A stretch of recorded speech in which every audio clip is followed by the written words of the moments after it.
મેલડી માતા મુખ્યત્વે ગુજરાતના સૌરાષ્ટ્ર વિસ્તારમાં પૂજાતા લોકદેવી છે. તેમનું નામ મેલડી પડવા પાછળ એક રસપ્રદ દંતકથા છે, જે તેમની ઉત્પત્તિ સાથે જોડાયેલી છે. ઉત્પત્તિ અને નામકરણની કથા.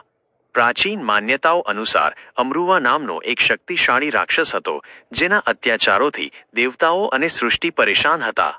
દેવતાઓની વિનંતીથી આદ્યશક્તિ જગદંબા દુર્ગા અથવા ઉમા એ અમરુવા દૈત્ય સામે યુદ્ધ શરૂ કર્યું. જ્યારે દેવીએ દૈત્યને પરાજિત કરીને તેનો વધ કરવો ચાહ્યો, ત્યારે તે ભાગી ગયો અને પોતાને એક મરેલી ગાયના અપવિત્ર ચામડામાં છુપાવી દીધો. આ અપવિત્ર સ્થાનને કારણે દેવી ઉમા તે ચામડાને સ્પર્શ કરી શક્યા નહીં. તેઓ ક્રોધિત થઈને પોતાના હાથ ઘસવા લાગ્યા. હાથ ઘસવાથી દેવીના શરીરમાંથી મેલ ગંદકી નીકળ્યો. આ મેલમાંથી એક 5 વર્ષની બાળકીના રૂપમાં એક શક્તિ ઉત્પન્ન થઈ, જેમને મેલડી માતા નામ આપવામાં આવ્યું, જેનો અર્થ મેલમાંથી જન્મેલા થાય છે. મેલડી માતાએ સહેલાઈથી તે અપવિત્ર સ્થળમાંથી અમરુવા દૈત્યને બહાર કાઢીને તેનો વધ કરી નાખ્યો. આ કાર્યથી પ્રસન્ન થઈને દેવી ઉમાએ મેલડી માતાને ચામુંડા માતાજી પાસે મોકલ્યા.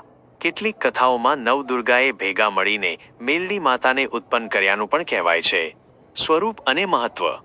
મેલડી માતાને કળયુગની મહાશક્તિ માનવામાં આવે છે.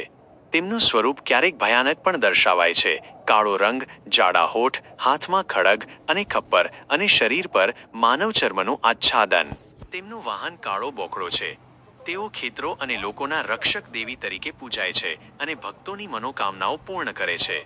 ગુજરાતમાં કડી જાસલપુરની વાવ, સરા, વઢવાણની નકટી વાવ અને અન્ય સ્થળોએ મેલડી માતાના પ્રખ્યાત મંદિરો આવેલા છે, જેનો ઇતિહાસ સ્થાનિક લોકવાયકાઓ અને ચમત્કારો સાથે જોડાયેલો છે.